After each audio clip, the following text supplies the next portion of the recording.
الحمد لله وكفى وسلام على عباده الذين اصطفى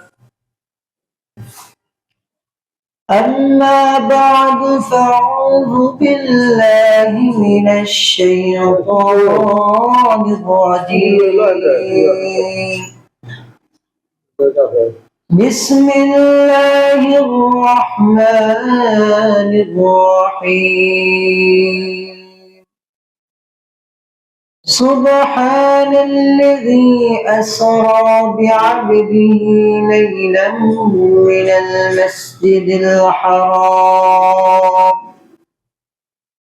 من المسجد الحرام إلى المسجد الأقصى الذي باركنا حوله لنريه من آياتنا إنه هو السميع البصير صدق الله المولانا العظيم وصدق رسوله النبي الكريم ونحن على ذلك من الشاهدين والشاكرين والحمد لله رب العالمين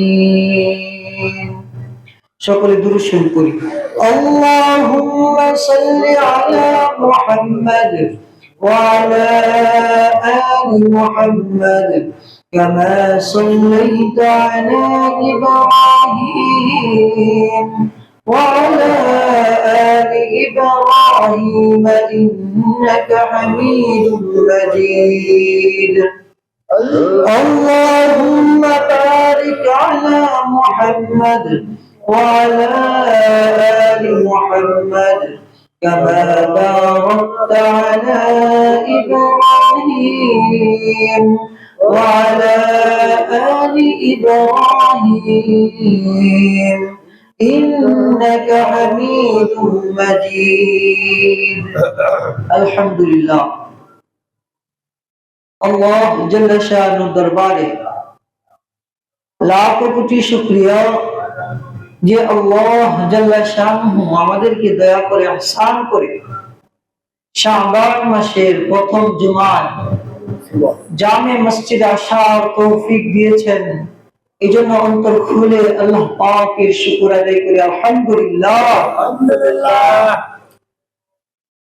শাবানের পরই রমজান শুরু হয়ে যাবে। আমরা মেরাজ সম্বন্ধে গত সপ্তাহে আলোচনা করেছিলাম অল্প। এই সপ্তাহে বাকি আলোচনা আমরা ইনশাআল্লাহ করব। যেহেতু বিশ্ব ইজতেমা চলছে, মেরাজের আলোচনা হবে অল্প, এর পাশাপাশি ইজতেমা নিয়ে কিছু কথা হবে। আল্লাহ তাআলা কিছু কথা ইখলাসের সাথে আমলের নিয়তে আমাকে বলা আপনাদেরকে শোনার তৌফিক দান করুক। সকলে বলি আমিন। আমরা মেরাজ সম্বন্ধে যে আলোচনা করেছিলাম, কোরআনে কারীমের 15তম পারা সূরা বনী ইসরাঈল, যাকে ইসরা বলা হয়, সূরাতুল ইসরা এর একটা নাম। আমরা আয়াতে কারীমা তেলাওয়াত করেছিলাম। আল্লাহ রাসূল সাল্লাল্লাহু আলাইহি সাল্লামের সফরের সংক্ষিপ্ত আলোচনা শুরু হয়েছিল। বলা হয়েছিল যে আল্লাহ রাসূল সাল্লাল্লাহু আলাইহি সাল্লাম উম্মে হানি রাদিয়াল্লাহু তাআলা আনহা, হুজুর পাক সাল্লাল্লাহু আলাইহি সাল্লামের চাচাতো বোন, ওনার ঘরে ঘুমানো ছিল। তাই যে সাতকে পারা হলো, সাতকে উপর দিয়ে ফেরে পাকা করে আল্লাহ তাআলা জিবরাইলের মাধ্যমে আল্লাহ রাসূল সাল্লাল্লাহু আলাইহি সাল্লামকে ঘর থেকে বের করলেন। এমন কথা হলো যে দরজা থাকতে আল্লাহ তাআলা কেন উপর দিয়া সাত ফাঁকা করে কেন আল্লাহ রসুলকে নিলেন? এর একটা কারণ আছে না? এটা দ্বারা আল্লাহ তাআলা বুঝাইতে যাচ্ছেন যে পয়গম্বর আলাইহিস সালাম আজকে যে সফরটা হবে, আপনার সাথে যে কাজগুলো আজকে হবে, এটা একটা আশ্চর্যজনক কাজ হবে। এজন্য শুরুতে আল্লাহ তাআলা ঘরের দরজা দিয়ে বের না করে জিবরাইল আলাইহিস সালামের মাধ্যমে উপর দিয়ে বের করেছেন। সুবহানাল্লাহ। এটা রব্বুল আলামিন বলেন সুবহানাল্লাযী আসরা বিআবদিহি লাইলাম মিনাল মাসজিদিল হারাম। ওই আল্লাহ তাআলা বড় পবিত্র যে আল্লাহ তাআলা তার বান্দাকে, তার দাসকে এই মসজিদে হারাম থেকে ইলাল মসজিদুল আকসা, মসজিদে আকসা পর্যন্ত ভ্রমণ করিয়েছে। সুবহানাল্লাহ। আল্লাহ তাআলা বলেন ও আল্লাহ পবিত্র যে আল্লাহ তাআলা আপনাকে অর্থাৎ হযরত মুহাম্মদ সাল্লাল্লাহু আলাইহি সাল্লামকে, আল্লাহ তাআলার বান্দাকে মসজিদে হারাম থেকে মসজিদে আকসা পর্যন্ত ভ্রমণ করিয়েছেন। এটাকে বলা হয় ইসরা। বলা হয়েছিল এটাকে কি বলা হয়? ইসরা, দিনের বেলায় ভ্রমণ করা। সিরুহু মিনাল মাসজিদিল হারাম ইলাল মাসজিদিল আকসা, মসজিদে হারাম থেকে মসজিদ আকসা পর্যন্ত এই সফরটাকে বলা হয় ইসরা। এটা কি বলা হয়? ইসরা। আল্লাহ তাআলা কোন আশ্চর্যজনক বিষয় বুঝাইতে হলে সুবহানা শব্দ ব্যবহার হয়। এই জন্য সুবহানা শব্দ আল্লাহ তাআলা এনেছেন।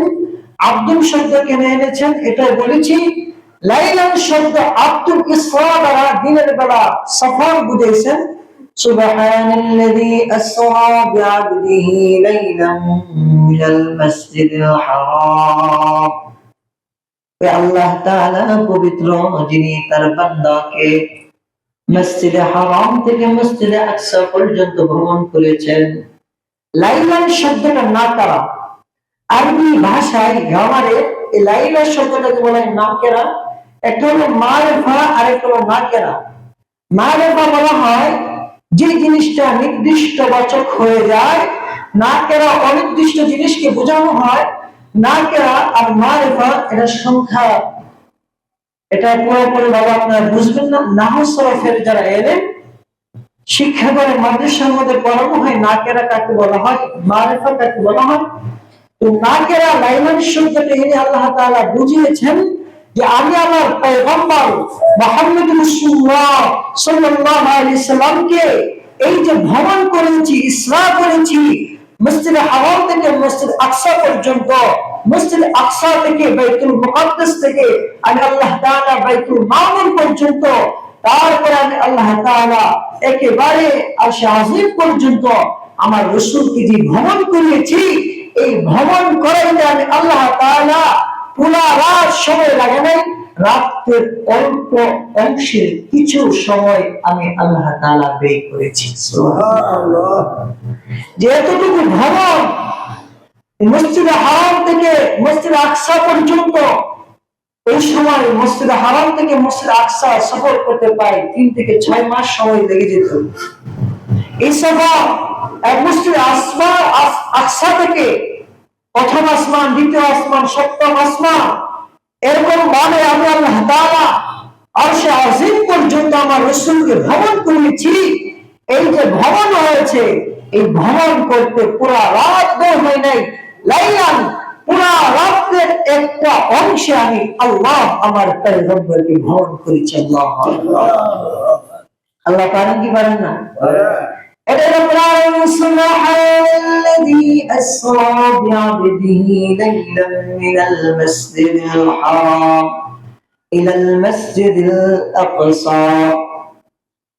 বলেন আমি আমার পয়গম্বর মুহাম্মদ রাসূলুল্লাহকে, আমি আমার গোলাম দাস মুহাম্মদকে মসজিদে হারাম থেকে মসজিদে আকসা পর্যন্ত ভ্রমণ করেছি। সরকার বলেন আমার মেরাজের ভ্রমণ কিরকম ভাবে হয়েছে এটার বর্ণনা মুহাম্মদ রাসূলুল্লাহ সাল্লাল্লাহু আলাইহি সাল্লাম দিচ্ছেন। বলেন আমি উম্মে হানির ঘরে শোয়া আমাকে আল্লাহ তাআলা জিবরাইল আলাইহিস সালামের মাধ্যমে উন্নয়নের ঘরকে ফাঁকা করে, ফরজের সাতকে ফাঁকা করে আমাকে আল্লাহ তাআলা মসজিদে হারামের মধ্যে নিয়েছেন। মসজিদে হারামের মধ্যে নিয়ে আল্লাহ তাআলা জিবরাইল আলাইহিস সালামের মাধ্যমে আমার সিনাকে ফেরেছেন।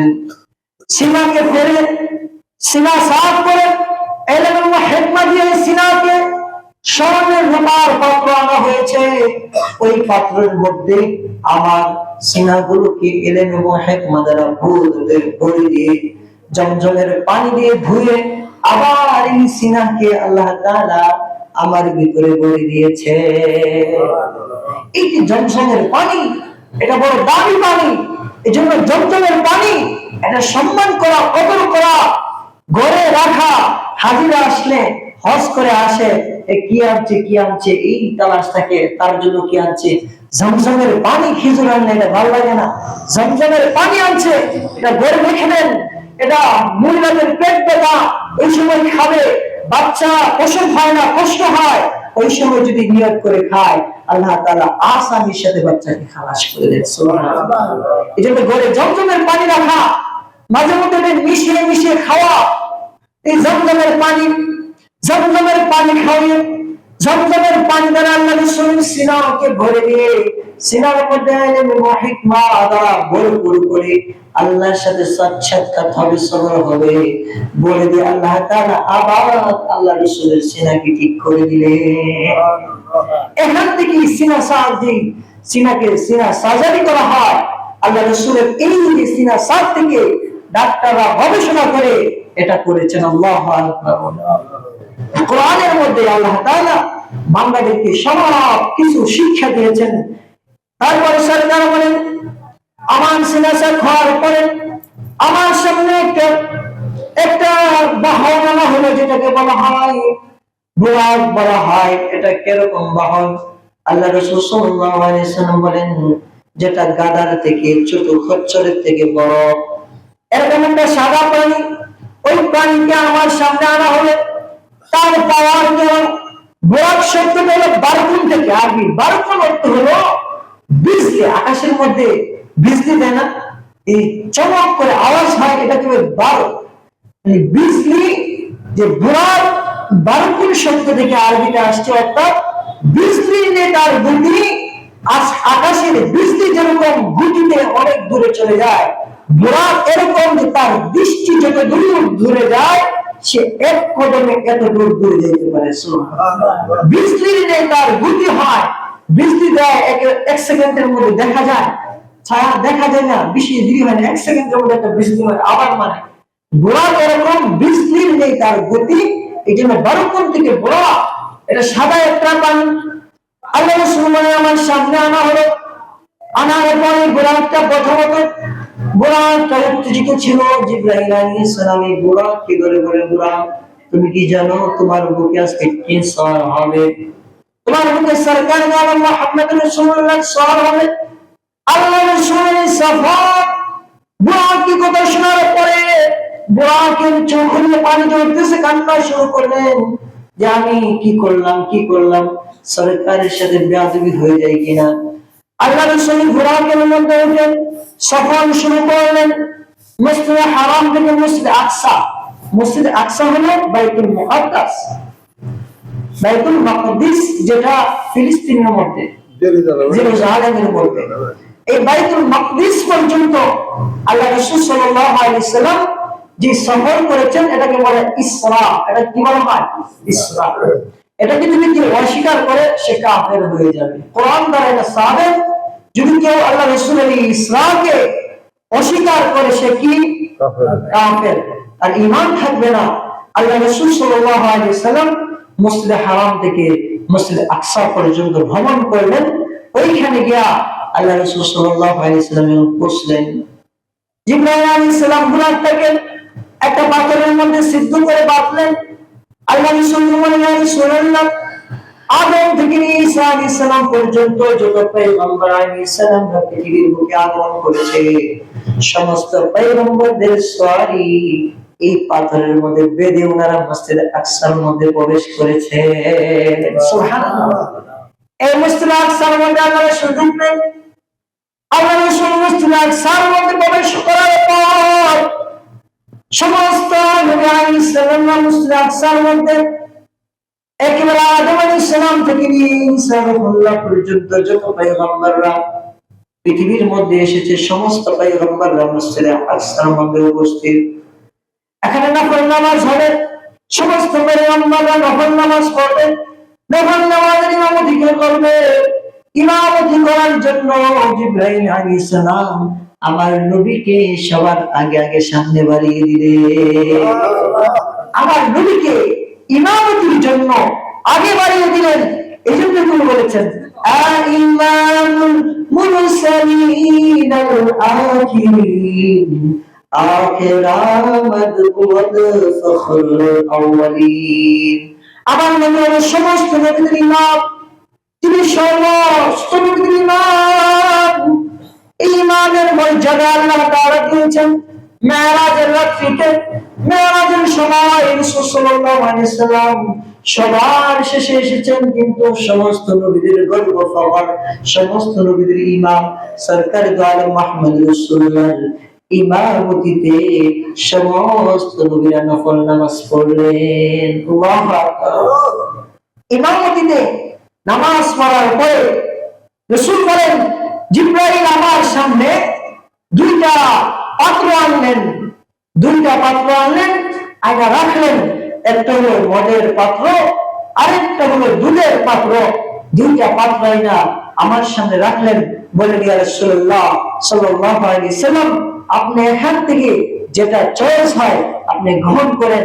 আল্লাহ রাসূল সাল্লাল্লাহু আলাইহি সাল্লাম দুধের পাত্রকে গ্রহণ করলেন। আল্লাহু আকবার। জিবরাইল বললেন ইয়া রাসূলুল্লাহ আপনি ভালো এটা গ্রহণ করেছেন, আপনি দুধকে গ্রহণ করেছেন, আপনার উম্মতের কল্যাণকে আপনি গ্রহণ করেছেন। যদি মদের পাত্রকে গ্রহণ করতেন আপনার উম্মতরা খারাপ দিকে চলে যেত, মদ পান করতো।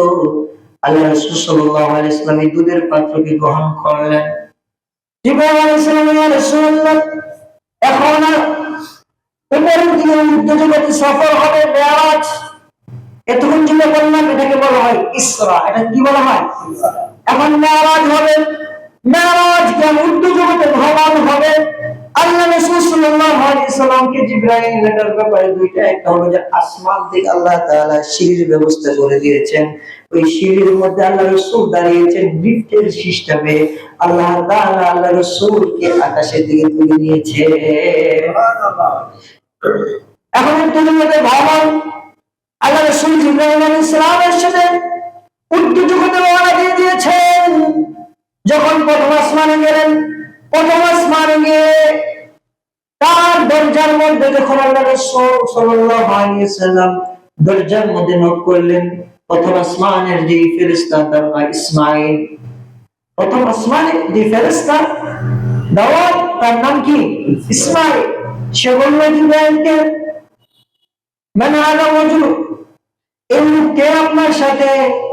জিবরাইল আলাইহিস সালাম বললেন ইনি হলো আমি জিবরাইল, আমার সাথে আখিরি জামানার পয়গম্বর মুহাম্মদ রাসূলুল্লাহ সাল্লাল্লাহু তাআলা আলাইহি সাল্লাম। জিবরাইল আবার বলল যে আমার সাথে পয়গম্বর আমি জিবরাইল, আর আমাকে আল্লাহ তাআলা হুকুম দিয়েছেন পয়গম্বরকে নিয়ে আসার জন্য।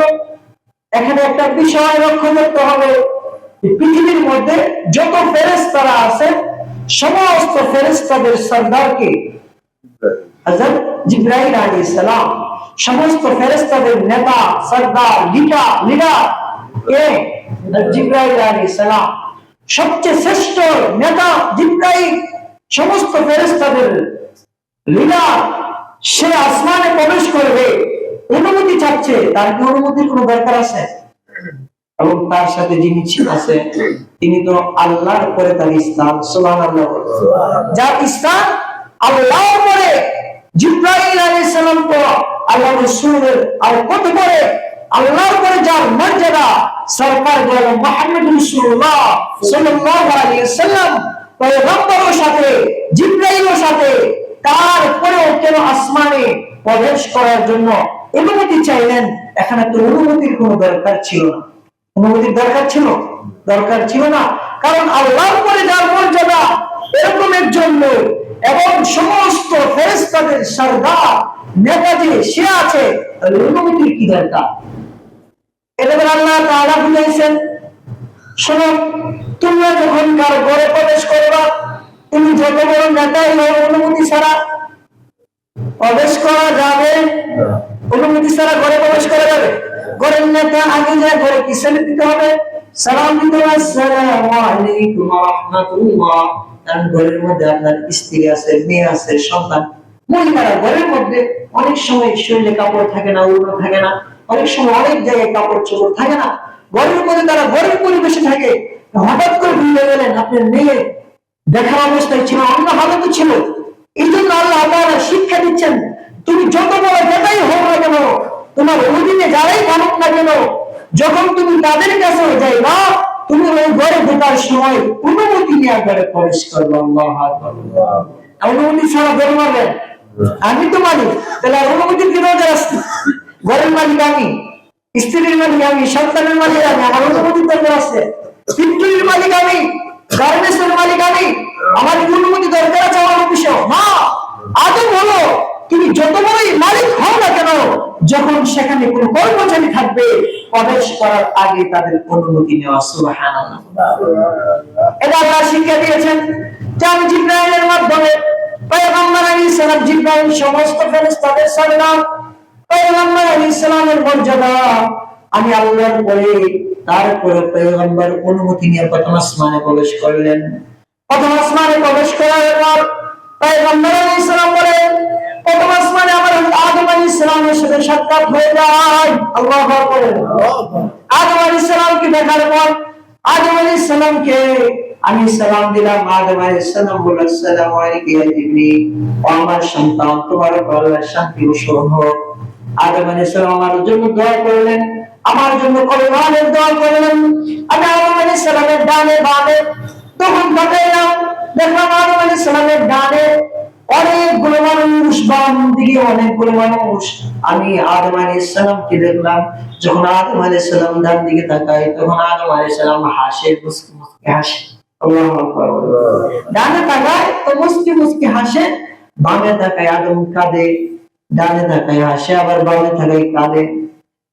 পয়গম্বর আলাইহিস সালাম প্রশ্ন করলেন, বাপ আপনার এই অবস্থা কেন? ডানে তাকাইলে আপনি হাসেন, বামে তাকাইলে কাঁদেন। পয়গম্বর আলাইহিস সালাম বলেন, সন্তান, আমি যখন ডানে তাকাই, কিয়ামত পর্যন্ত আমার যত সন্তানরা পৃথিবীর মধ্যে আসবে, যারা জান্নাতি, তাদের চেহারাটা আমি আদমের চোখে পড়ে যায়, তাদের আনন্দ সুখ দেখে আমি আদম মিটে হাসি। সুবহানাল্লাহ। আমার যত সন্তানরা পৃথিবীর বুকে আসবে, জান্নাতি হবে, তাদেরকে আমি যখন ডান দিকে তাকাই দেখতে পাই, এই জন্য আমি আদমের মুখটা হাসি উজ্জ্বল হয়ে যায়। আর বামে যখন তাকাই, তো যে জাহান্নামে আমার যে সন্তানরা হবে, তাদের চেহারা আমার দিকে চোখের মধ্যে ভেসে উঠে। এই জন্য আমার চোখ দিয়ে পানি ঝরে আমি কাঁদতে থাকি। আল্লাহ তাআলা আমাদেরকে ডান দিকের হওয়ার তৌফিক দান করুন। সকলে বলুন আমিন। আদম আলাইহিস সালামের সাথে প্রথম আসমানে দেখা, প্রথম আসমানের পরে দ্বিতীয় আসমান, দ্বিতীয় আসমানে আল্লাহ রাসূল বলেন এরকম ভাবে অনুমতি নিয়ে প্রবেশ করলেন। দ্বিতীয় আসমানেও, দ্বিতীয় আসমানে দুইজন পয়গম্বরের সাথে দেখা, ইয়াহইয়া আলাইহিস সালাম, হযরত ইয়াহইয়া আলাইহিস সালাম আর ঈসা আলাইহিস সালাম, দুইজন পয়গম্বরের সাথে আল্লাহ রাসূলের দেখা, এখানে কথা হলো। তারপর তৃতীয় আসমানে, তৃতীয় আসমানে আল্লাহ রাসূল সাল্লাল্লাহু আলাইহি সাল্লামের দেখা হয় ঈসা আলাইহিস সালামের সাথে। সুবহানাল্লাহ। ঈসা আলাইহিস সালামের সৌন্দর্য সূরা ইউসুফের মধ্যে তাফসীরে করা হয়েছিল। ঈসা আলাইহিস সালাম আল্লাহ রাসূল বলেন যে আমি ঈসা আলাইহিস সালামকে দেখলাম এরকম সৌন্দর্য। আল্লাহ তাআলা পুরো পৃথিবীবাসীকে আল্লাহ তাআলা যত সৌন্দর্য দান করেছেন, সমস্ত সৌন্দর্য কি আল্লাহ তাআলা যত পৃথিবীবাসীকে যত সৌন্দর্য দিয়েছেন, এই সৌন্দর্যের অর্ধেক সৌন্দর্য একা আল্লাহ তাআলা ঈসা আলাইহিস সালামকে দিয়েছে। এত সৌন্দর্যের অধিকারী ছিলেন ঈসা আলাইহিস সালাম, যে যত পৃথিবীর মধ্যে যত মানুষ আছে, সমস্ত মানুষকে মিলে যে সৌন্দর্য দেওয়া হয়েছে, সবগুলো সৌন্দর্যের অর্ধেক সৌন্দর্য আল্লাহ তাআলা ইউসুফ আলাইহিস সালামকে দান করেছেন। সুবহানাল্লাহ। এখন কথা হলো, তাহলে আমার নবী কত সুন্দর ছিল এটা জানা দরকার আছে না? ইউসুফ আলাইহিস সালাম এরকম সৌন্দর্য ছিলেন, আমার নবী কতটুকু সৌন্দর্য ছিল। আমার নবীর সৌন্দর্যের ব্যাপারে হাদিস আছে। আমার নবী কেমন সুন্দর ছিল, সাহাবায়ে কেরাম বর্ণনা করেন আমার রাসূল এরকম সৌন্দর্য ছিল, আমার রাসূলের চেহারাটা ছিল পূর্ণিমার চাঁদের মতো। সুবহানাল্লাহ। পূর্ণিমার চাঁদ যেরকম আকাশে রাত্রে অন্ধকারে পূর্ণিমার চাঁদ বেশি উঠে, আমার রাসূলের চেহারা মুবারকে চেহারায় আনোয়ারের সৌন্দর্য এরকম ছিল, মানুষ দেখলেই পাগল হয়ে যেত। এই চেহারার এত সৌন্দর্য ছিল। সাহাবায়ে কেরাম বলেন, আজকে আমার রাসূলকে দেখেছি এক ধরনের সুন্দর, আগামীকাল দেখছি সুন্দর আরো বাড়ে, একদিন যেরকম সুন্দর দেখে পরের দিন আরো সৌন্দর্য বাড়ে। আল্লাহু আকবার। এজন্য আল্লাহ বলেছেন, ওয়ামা আরসালনাকা ইল্লা রাহমাতাল লিল আলামিন। আমার পয়গম্বরের সৌন্দর্য এরকম, যে সৌন্দর্যটা চাঁদের মতো সৌন্দর্য। আমার পয়গম্বরের সৌন্দর্য শুধু বাড়ে আর বাড়ে, এর মধ্যে কোনো কমতি নাই। রাসূলুল্লাহ সাল্লাল্লাহু আলাইহি সাল্লাম, রাসূলুল্লাহ সাল্লাল্লাহু আলাইহি চেহারা মুবারক কেমন ছিল, সাহাবায়ে কেরাম শামাইল তিরমিজির মধ্যে বর্ণনা করেন রাসূলুল্লাহ সাল্লাল্লাহু আলাইহি সাল্লামের চেহারা মুবারক কেমন ছিল, চাঁদের মতো আকৃতি চেহারা মুবারক ছিল। আল্লাহ রাসূলের দেহ মুবারক কেমন ছিল, দেহটা একেবারে চেহারার আকৃতি আকার আকৃতি একেবারে সাদাও ছিল না, একেবারে লালও ছিল না, বরং লালের মধ্যে সবুজ কালার, এরকম কালার মিলিত ছিল।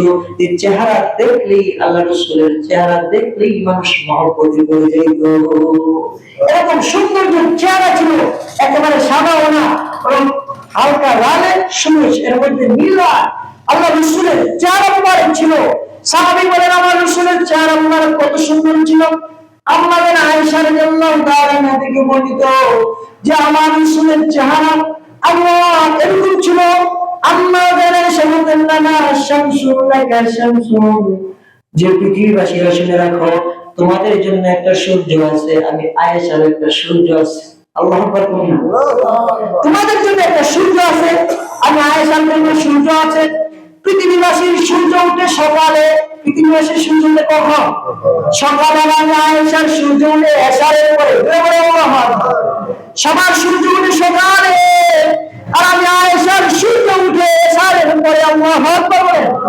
এই যে সূর্য কিরকম সূর্য, আয়েশা বলে আমার রাসূল যখন ঘরের মধ্যে আসতেন, আমার রাসূলের আমার সূর্য ঘরের মধ্যে আসার পরে অন্ধকার ঘরটা রাসূলের নূরে আলোকিত হয়ে যেত। এরকম আলোওয়ালা চেহারা ছিল। আয়েশা বর্ণনা করেন যে আমার রাসূলের চেহারা কিরকম ছিল, যে রাত্রিবেলা অন্ধকার ঘরের মধ্যে বাতি নাই, আমি রাসূলের হাত মোবারকের আলো দিয়া কাঁথা সেলাই করতে পারতাম। জোরে বলেন না সুবহানাল্লাহ। এই যে কাঁথা সেলাই করলো অন্ধকারে, এটা কত আলোর দরকার। সূর্যা আল্লাহ রাসূলের চেহারা মোবারকের আলো দিয়া কাঁথা সেলাই করে অন্ধকারে, আমার রাসূল এরকম সৌন্দর্যের অধিকারী ছিল। সুবহানাল্লাহ। এই যে ঈসা আলাইহিস সালামের সাথে দেখা, তারপর চতুর্থ আসমানে গেলেন। চতুর্থ আসমানে ইদ্রিস আলাইহিস সালাম, পঞ্চম আসমানে হারুন আলাইহিস সালাম, ষষ্ঠ আসমানে মুসা আলাইহিস সালামের সাথে, সপ্তম আসমানে ইব্রাহিম আলাইহিস সালামের সাথে। ইব্রাহিম আলাইহিস সালাম আল্লাহর রাসূলকে সম্মাননা জানাইলেন, স্বাগতম জানাইলেন, আহলান সাহলান জানাইলেন। ইব্রাহিম আলাইহিস সালাম ডাক দিলেন, মুহাম্মদ আমার সন্তান, তোমাকে আমি তিনটা জিনিস বলি, তোমার উম্মতকে বলবা তিনটা জিনিস হওয়ার জন্য তোমার উম্মত আমল করে, তিনটা জিনিস আমি শিখিয়ে দেই। কয়টা জিনিস? তিনটা জিনিস। এক নাম্বার, তোমার উম্মতকে আমার সালাম দিবা, তোমার উম্মত দিয়ে বলবা যে তাদেরকে ইব্রাহিম আলাইহিস সালামের পক্ষ থেকে তোমাদেরকে সালাম। সুবহানাল্লাহ। ইব্রাহিম আলাইহিস সালাম আমাদের জাতির পিতার নাম কি? মুসলমান। জাতির পিতা কে? মিল্লাত আবিকুম ইব্রাহিম হুয়া সাম্মাকুমুল মুসলিমিন। সুবহানাল্লাহ। তোমাদের জাতির পিতা হলো ইব্রাহিম, এবং তোমরা যে মুসলমানের নামটা রাখছে কারা? বাবা। এজন্য নিয়ম হলো সন্তান হবে নাম রাখবে বাবা, কারণ আমাদের বাবা হলো ইব্রাহিম আলাইহিস সালাম, আর ইনি আমাদের নাম রেখেছেন মুসলমান। সুবহানাল্লাহ। মিল্লাত আবিকুম ইব্রাহিম ওয়া সাম্মাকুমুল মুসলিমিন। ইব্রাহিম আলাইহিস সালাম পয়গম্বরকে ডাক দিয়ে বলেন, ও পয়গম্বর, আমার সন্তান মুহাম্মদ, এক নাম্বার তোমার উম্মতদেরকে বলবা যে ইব্রাহিম আলাইহিস সালামের পক্ষ থেকে সালাম। দুই নাম্বার হলো জান্নাত বড় উর্বর জমিন। দুই নাম্বার সুসংবাদ শোনাইলা যে জান্নাতের খুশবু বড় সুন্দর, জান্নাতের পানিগুলো সাদা, দুধের মতো সাদা। আল্লাহু আকবার বলে। এটা দিনটা আলোচনা। জান্নাতের পানি বড় মজাদার পানি, মধুর মতো মিষ্টি পানি। এই জান্নাতের ফল ফুল বড় সুন্দর। জান্নাতটা বড় সুন্দর করে আমার আল্লাহ তাআলা বানিয়েছেন। জান্নাতের মাটিটা মিশকে আম্বরের গ্রাম করে এই জান্নাতটা আমার আল্লাহ বড় করে সুন্দর করে বানিয়েছেন। তিন নাম্বার বলবা তোমার উম্মতকে এই যে জান্নাতটা পুরো ফাঁকা। জান্নাতটা কি? পুরো ফাঁকা। তাহলে এত বড় জান্নাত যে আল্লাহ তাআলা আল্লাহ রাসূল হাদিসের মধ্যে বলেন সর্বনিম্ন যে জান্নাত পাবে তাকে আল্লাহ তাআলা এই দুনিয়ার 10টার সমপরিমাণ জান্নাত দিবেন। সুবহানাল্লাহ। বলেন সর্বনিম্ন জান্নাত কয়টার? এই দুনিয়ার কয়টার সমান জান্নাত? 10টার সমান। এই দুনিয়াটা কত বড়, বাংলাদেশ কত বড়, আর কত বড় বড় দেশ আছে। সর্বনিম্ন যে জান্নাতে যাবে আল্লাহ তাআলা এই 10 দুনিয়ার সমপরিমাণ তাকে জান্নাত দিলেন। এই যে ইব্রাহিম আলাইহিস সালাম বলতেছে যে ও আমার সন্তান মুহাম্মদ, তোমার উম্মতদেরকে বলে দিবা পুরোটা জান্নাত ফাঁকা। এই জান্নাতকে সাজাইতে হবে যে যে যার ঘরকে। শুরুতে পৃথিবীতে থাকি, পৃথিবীর জমিন কি পুরো ফাঁকা ছিল না? এই যে সামনে ঘর আছে, আল্লাহ যদি সামনে যদি মসজিদ হয়, সুন্দর করে বিল্ডিং হয়, তখন সুন্দর করে বানাইতে হবে, টাইলস লাগাইতে হবে, সুন্দর করে হবে। আস্তে আস্তে হবে। জায়গা ফাঁকা, এখানে তুলতে হবে, সাজাইতে হবে। জান্নাতটা পুরো ফাঁকা। জান্নাতকে সাজাইতে হবে। কিভাবে সাজাইতে হবে? ইব্রাহিম আলাইহিস সালাম বলে তোমার উম্মতদেরকে কি বলবা তিনটা জিনিস দ্বারা জান্নাত সাজাবে। কয়টা জিনিস দ্বারা? তিনটা জিনিস দ্বারা। এই জান্নাতের মধ্যে কোনো গাছ কোনো কিছু নাই। এই জান্নাতকে তার সাজাতে হবে। তোমার উম্মত যখন একবার বলবে সুবহানাল্লাহ, জান্নাতে আল্লাহ তাআলা তার জন্য একটা গাছকে নির্ধারণ করে দিয়ে দিবে। সুবহানাল্লাহ। সুবহানাল্লাহ বলে লাভ না লস? একবার বললেন জান্নাতে কয়টা গাছ? একটা গাছ। একবার বললেন আলহামদুলিল্লাহ, জান্নাতে একটা গাছ। একবার বললেন আল্লাহু আকবার, জান্নাতে একটা গাছ। এই জন্য যে যার জান্নাতকে যত সুন্দর করতে চান তত বেশি সুবহানাল্লাহ, আলহামদুলিল্লাহ, আল্লাহু আকবার বলবেন কি বলবেন না? যারা জান্নাতকে সুন্দর বানাতে চান তাহলে বেশি বেশি সুবহানাল্লাহ, আলহামদুলিল্লাহ, আল্লাহু আকবার এগুলো তাসবিহাত যে যত বেশি করবে আল্লাহ তাআলা তার জান্নাতকে তত বেশি সুন্দর করে দিবেন। এবং তার জান্নাতকে আল্লাহ তাআলা ফল ফুল দিয়ে আল্লাহ তাআলা করে দিবেন। সুবহানাল্লাহ, আল্লাহু আকবার। এজন্য সুবহানাল্লাহ, আলহামদুলিল্লাহ, আল্লাহু আকবার এর তাসবিহ আমরা বেশি করব তো ইনশাআল্লাহ। এই জান্নাতকে সাজানোর জন্য ইব্রাহিম আলাইহিস সালাম তিনটা আমল দিলেন। যে জান্নাতকে সাজানোর তিনটা আমল। এক নম্বরে জান্নাতে গাছ এইগুলো লাগানোর জন্য পুরো জান্নাতটা ফাঁকা। আল্লাহ তাআলা গাছ নির্ধারণ করে দিবেন। তোমার উম্মতদেরকে বলবা বেশি বেশি করে সুবহানাল্লাহ, আলহামদুলিল্লাহ, লা ইলাহা ইল্লাল্লাহ, ওয়াল্লাহু আকবার, লিল্লাহিল হামদ। এই তাসবিহগুলো তারা পড়ে। এই তাসবিহগুলো পাঠ করার দ্বারা জান্নাতের মধ্যে তার জন্য আল্লাহ তাআলা গাছ তৈরি করে দিবেন। সুবহানাল্লাহ। এজন্য এই তাসবিহগুলো বেশি পড়া। ইব্রাহিম আলাইহিস সালাম পর্যন্ত আল্লাহ রাসূল সাল্লাল্লাহু আলাইহি সাল্লাম ভ্রমণ করলেন। আল্লাহ রাসূল বলেন ইব্রাহিম আলাইহিস সালামকে দেখলাম, ইব্রাহিম আলাইহিস সালাম হেলান দিয়ে বাইতুল মামুরের মধ্যে মসজিদ, বাইতুল মামুর হলো একটা মসজিদ। এই যে কাবার বরাবর আসমানের মধ্যে একটা মসজিদ আছে, এই মসজিদটাকে বলা হয় বাইতুল মামুর।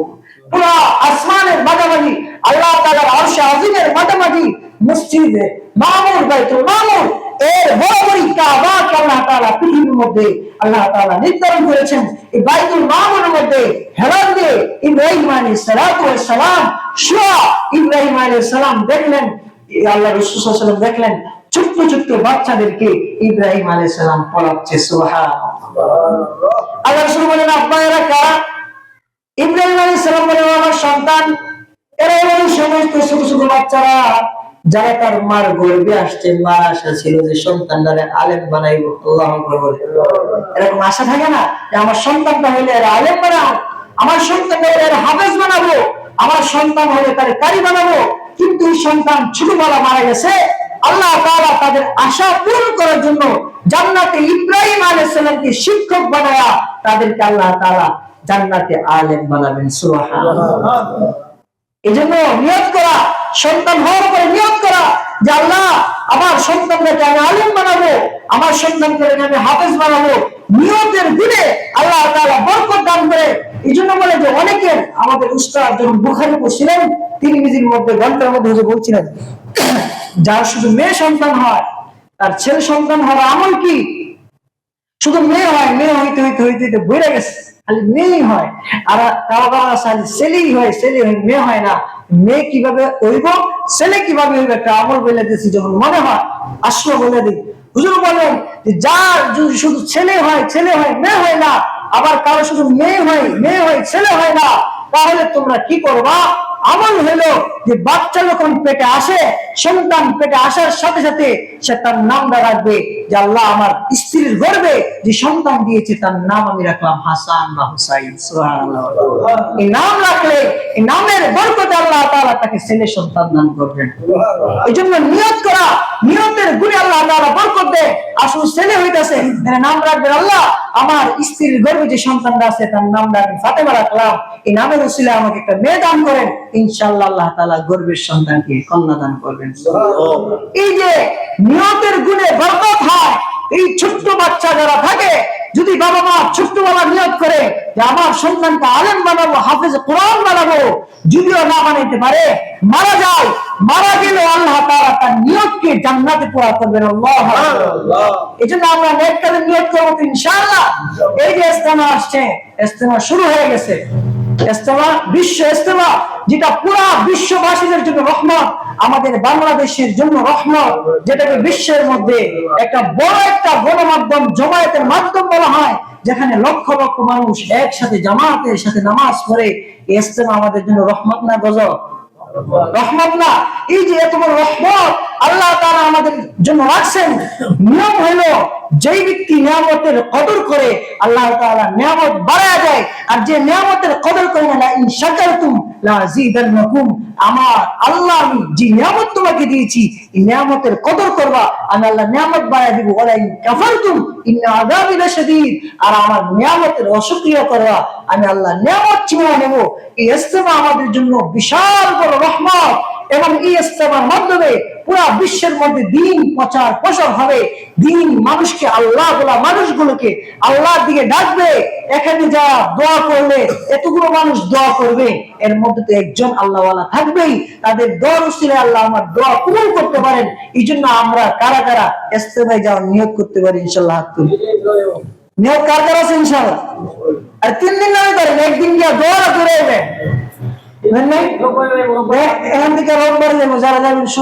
যোগাযোগ করবেন, নেক কাজে শরীক হওয়া। আপনি নিয়ত করবেন, অনেকে বিপদে আছেন, নিয়ত করবেন আল্লাহ আমার এই মুসিবত, এই ইস্তেমাতে যাইতাছি, এই ইস্তেমাতে যাওয়ার উসিলায় আমার বিপদ থেকে আল্লাহ আপনি আমার উদ্ধার করে দেন। ইনশাআল্লাহ দেখবেন আল্লাহ আপনার বিপদ উদ্ধার করে দিবে।